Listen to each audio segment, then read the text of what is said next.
บียร์ไปบ้านเจเบียร์ด้วยจ้าแซ่บจ้าหนาคำว่าความฮักมีต่ออายเบิดความหมายบ่มีค่า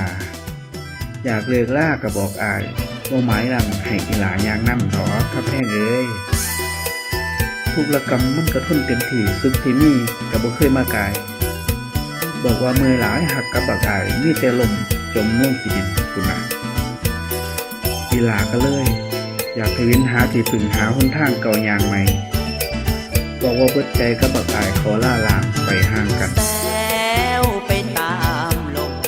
ตามสายลมสายน้ำจะนำพา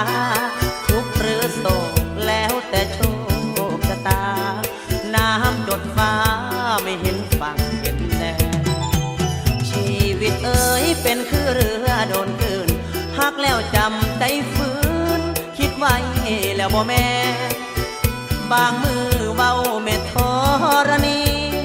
โชคบ่ดีนั่งเหงานั่งแค่